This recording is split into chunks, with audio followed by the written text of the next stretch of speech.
दादा इकडे रोल.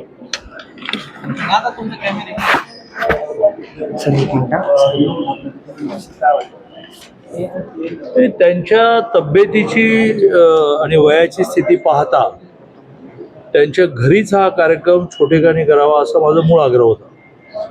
परंतु त्यांच्या मुलीने जावयाने हा आग्रह धरला की त्या ज्या प्रकारचं सामाजिक राजकीय जीवन जगल्या त्यात त्यांना हे आवडणार नाही आणि त्यामुळे कार्यक्रमाला ते येणारच. म्हणून मग आज आपण इथे कार्यक्रम आयोजित केला. त्या आल्या, सगळा वेळ थांबल्या, मध्येच त्यांना थोडा त्रास व्हायला लागला. त्यावेळेला मला खूप असं वाटत होतं की त्यांच्या मुलीला असं म्हणावं की आता पुस्तक प्रकाशन झालं आहे, तुम्ही जा घरी. पण त्या आधी मला जे म्हणाले होत्या की घरी कार्यक्रम नको, तेच मला पुन्हा आठवलं की ह्या काय ऐकणार नाहीत.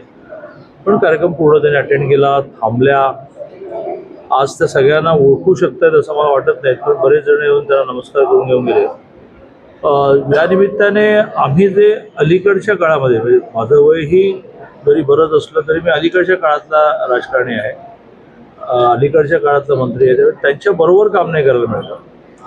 त्यामुळे मी या निमित्ताने खूप त्यांच्याबद्दल वाचलं आणि मी अक्षरशः अचंबित होऊन गेलो की एक महिला, आता ठीक आहे आता महिला मोठ्या प्रमाणावर पुढे यायला लागल्या, पण त्या काळात म्हणजे 67 की 66च्या काळामध्ये जळगाव जिल्ह्यासारख्या जिल्ह्यामध्ये रिझर्वेशन नसताना एका महिलेने आमदार व्हायचं, एकदा व्हायचं, दोनदा व्हायचं, तीनदा व्हायचं, चारदा व्हायचं, पाचदा व्हायचं.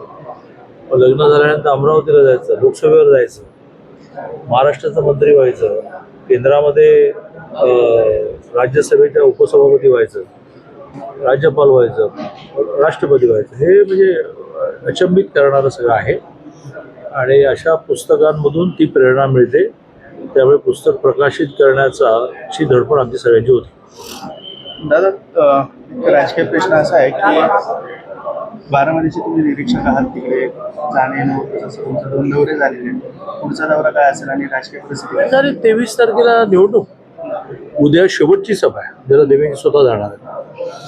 त्यामुळे आता ती निवडणूक प्रचाराच्या स्तरावर संपली. आता वोटिंग हे शेवटचे 2 दिवस तर बॅच पण लावायचं नसतं, भेटीगाठी. मतदारसंघाच्या बाहेरच्या माझ्यासारख्या सिनियर लीडरने पण जायचं नसतं. प्रचाराचा भाग संपला आहे. त्याच्या आधीचा आमचा पार्ट आम्ही पूर्ण केला. उमेदवारी अर्ज भरायला सुद्धा चंद्रशेखर बावनकुळे गेले. राज्याचे अध्यक्ष रवींद्र चव्हाणांनी एक मोठा पार्टी मेळावा केला. आमची एका विधानसभेमध्ये 4 मंडलं असतात, त्या 4ही मंडलाचे मेळावे मी केले. राजेश पांडे जी आमच्या राज्याचे सरचिटणीस 2दा जाऊन आले. सगळी यंत्रणा लागली आहे. त्यामुळे महायुतीतल्या एका घटक पक्षाचा उमेदवार, त्यात महायुतीतल्या एका मोठ्या पक्षाची जबाबदारी ही बऱ्यापैकी आम्ही पार पाडतो. यवतमाळमधला दादा गंभीर विषय, तरुणींचा धर्मांतराचा विषय समोर आला. आज ते पण सुद्धा ठेवलेले आहे. अनेक मुलींचं धर्मांतर केलं. महाराष्ट्रात सध्या धर्मांतरांचे विषय जास्त समोर येतात. महाराष्ट्रात धर्मांतरांचे विषय सातत्याने समोर येत आहेत. नाही, एक संवेदनशील मनाला त्रास व्हावा अशा प्रकारच्या घटना या सातत्याने घडत आहेत आणि कॉर्पोरेटमध्ये सुद्धा एखादी महिला सुरक्षित राहू शकत नाही. ज्या कॉर्पोरेटमध्ये राजकारण नसतं, धर्मकारण पण नसतं, तिथे पण बरं कॉर्पोरेट तिसऱ्याचीच, शोषण चौथाच करणार, म्हणजे काय मला काही कळायलाच मार्ग नाही. तर हे सगळं मनाला वेदना देणारे विषय आहेत आणि संपूर्ण समाजाने हे जे नैतिक अधपतन आहे आणि दुसऱ्या बाजूने हे जे धर्मांतरणाचं मोठं आक्रमण समोर येत आहे, त्याची वेगवेगळी रूपं समोर येत आहेत, त्याची मोठी चिंता केली पाहिजे, ॲक्शन केली पाहिजे. दादा निर्णय घेतला, एक परीक्षा शुल्क माफ करायचं, सवलत शुल्क मुलींचा निर्णय लागू आहे, मुलींना सवलत मिळते शिक्षण शुल्कामध्ये. पण परीक्षा शुल्कामध्ये शिवाजीनगरचं एक कॉलेज आहे, इंजिनिअरिंग कॉलेज, त्या संस्थेचं आहे, त्यांनी असं फलकावर लावलं आहे की ज्या विद्यार्थी म्हणजे इतर कुठले विद्यार्थी लाभ घेत असेल शिष्यवृत्तीचा, त्यांना दुष्काळाची शिष्यवृत्ती असेल, परीक्षा शुल्क असेल, असं सगळं मिळणार नाही. तर हा प्रकार फक्त एका महाविद्यालयाचा नाही आहे, अनेक व्यावसायिकमध्ये कॉलेज परस्पर निर्णय लावायला लागले की तुम्ही कुठली जर इतर शिष्यवृत्ती घेत असाल तर तुम्हाला शासनाच्या दुष्काळाची शिष्यवृत्ती असेल किंवा परीक्षा शुल्कात सवलत असेल, शिक्षण शुल्कात सवलत, हे मिळणार नाही. असं सर्रास सुरुवातीला मला नाव द्या, मी लगेच गाडीत बसल्या बसल्या नाही, नाव काय नाही, बरं, ठीक आहे, शिवाजी शिवाजी इतर सगळीकडे चालू आहे दादा, म्हणजे आपण ऍक्शन काय घेणार? सांगतो तुम्हाला. ज्या वेळेला आपण हा निर्णय केला की मुलींना आणि मुलांना 50% ट्युशन फी आणि एक्झाम फी, म्हणजे कॉलेजमधल्या 2 महत्त्वाच्या फीजमध्ये आपण 50%च्या ऐवजी मुलींना 100% माफी करू. त्याच वेळेला एक आणखीन अडचण अशी लक्षात आली की त्या ट्युशन फी आणि एक्झाम फी व्यतिरिक्त एक अदर फी नावाने एक मोठा फीचा भाग असतो, आणि मग ती दिली नाही म्हणून मग हॉल तिकीट अडवलं जातं, आणि ती कम्पॅरेटिव्हली ट्युशन फी आणि परीक्षा फीपेक्षा थोडी जास्त असते. ती कोण डिझाईन करतं, तर प्रामुख्याने आर्ट्स सायन्स कॉमर्स कॉलेजची विद्यापीठ डिझाईन करतं. विद्यापीठामध्येच एव्हरेज 500 कॉलेजेस आहेत, त्यामुळे दरवर्षी इतक्या सगळ्यांची डिझाईन करून देणं होत नाही. मग प्रोफेशनल कॉलेजचं कोण करतं, तर शुल्क नियंत्रण समिती करतं, FRA करतं. तर आम्ही आता FRAला जूनपासून ट्युशन फी आणि परीक्षा फी ठरवण्याच्या बरोबरीने अदर फीसुद्धा FRAने ठरवली पाहिजे असा निर्णय केला. त्यामुळे एक्स्ट्रा फी, जादा फी, कॉलेजमध्ये स्विमिंग टँक आहे त्याची फी, अरे स्विमिंग टँकचा मी फायदा घेत असेल तर मी भरेन ना, सगळ्यांना भरावी लागते. मग ती वाजवी नसते, अवाजवी असते. आता ती प्रोफेशनल कॉलेजेसपुरती FRA ठरवेल.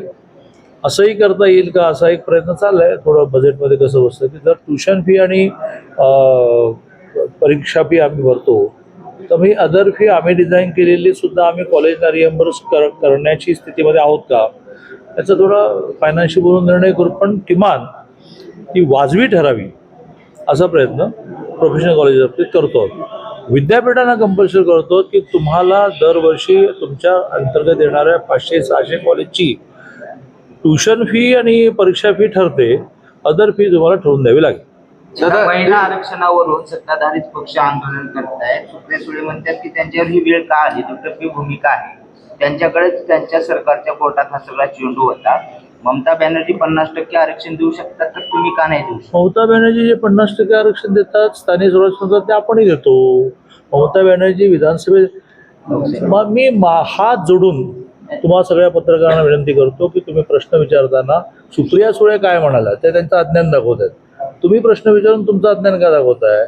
या देशामध्ये विधानसभा आणि लोकसभेमधलं 33% आरक्षण हे केवळ आणि केवळ लोकसभा आणि राज्यसभेमध्ये एकमताने नाही, परंतु मेजॉरिटीने निर्णय होऊन राष्ट्रपतीच्या सैन्य होतं. कसं काय ममता बॅनर्जी इम्प्लिमेंट करते? ममता बॅनर्जी इम्प्लिमेंट करतात ते स्थानिक स्वराज्य संस्था, ते आपल्याकडेही आहे. विरोधकांकडून त्यांचं संपूर्ण याचं राजकारण केलं जातं, तसं सत्ताधाऱ्याकडून पण केलं जातं का? मग कशाला राजकारण? आंदोलन कशाला करतायत सत्ताधारी, असं त्यांचा प्रश्न आहे. कसलं राजकारण? मला महिला सांगा, आरक्षण बिलमध्ये- किरण बेदीचे राजकारण करतायत? हा, कुठे उभाटाच्या म्हणजे उद्धवजींच्या पार्टीच्या राज्यसभा ज्या सदस्य होत्या त्या राजकारण करतायत? हा कुठल्याही महिलेला आपल्या अस्मितेच्या दृष्टीने ठेस पोचली. आम्हाला विधानसभा आणि लोकसभेमध्ये प्रतिनिधित्व मिळणार होतं, त्याला विरोधकांनी रोख दिली, असा विषय आहे. आणि आम्ही आंदोलन करत नाही आहोत. आम्ही आंदोलन कुठे करतो? आम्ही आक्रोश म्हणतो. हा जो महिलांचा आक्रोश आहे की तुम्ही आम्हाला विधानसभेमध्ये आणि लोकसभेत जाण्यापासून रोखलं, त्यामुळे हा मुळात कोणाच्या विरुद्ध मोर्चा नाही आहे, हा आक्रोश मोर्चा आहे. आता कमवाव चित्रामध्ये तुम्ही एक मुद्दा आणला होता, CSR आणलाय. पैसे हो, द्यायचे महिन्याला. हो. तर ते कुठपर्यंत आलं आपल्या या नाही, सगळ्या- मी माझ्या लेवलला चंद्रकांत सरस्वती बच्चू पाटील 10 कॉलेजेसमध्ये देतो. माझा आनंद आहे. अगदी दर महिन्याला त्या कॉलेजचं बिल माझ्याकडे येतं की त्या कॉलेजमध्ये किती मुलींना तुम्ही एव्हरेज 2,000 रुपये देण्यासाठी काम दिलं पाहिजे, आणि त्याचं मी रिएम्बर्समेंट करतो. आता विद्यापीठांना आणि कॉलेजेसना आम्ही म्हणणार आहोत की तुम्ही CSR गोळा करा, पण आम्ही आमचं कॉन्ट्रिब्युशन देतो ना, ते आम्ही ठरवतोय. साधारणतः 100 कोटी दरमहा लागतील, 1000 कोटी 10 महिन्याला लागतील, 10 महिन्याचं वर्ष म्हणायचं. त्या सरकार बजेटमध्ये काही पैसे देऊ शकतं का? विद्यापीठाच्या बजेटमध्ये काय टाकू शकते? कॉलेजच्या बजेटमध्ये काय टाकू शकते का? आणि कॉलेजेसने हा पैसा जो मिळेल, सरकार, विद्यापीठं आणि स्वतःचं स्वनिधी असतो, त्या व्यतिरिक्त CSR गोळा करावा. पण त्या कॉलेजला जेवढ्या मुलींनी 100, 200, 500 मुलींनी इच्छा व्यक्त केली की मला महिन्याला 2,000 मिळाले. मग हे जे तुम्ही 2,000 म्हणताय, हे आता विद्यापीठ 40 रुपये तासाप्रमाणे बहुतेक 40 रुपये तर तास काही जणांना 800 मिळतात. नाही, त्याच योजनेला आपण स्ट्रेंथन करतो.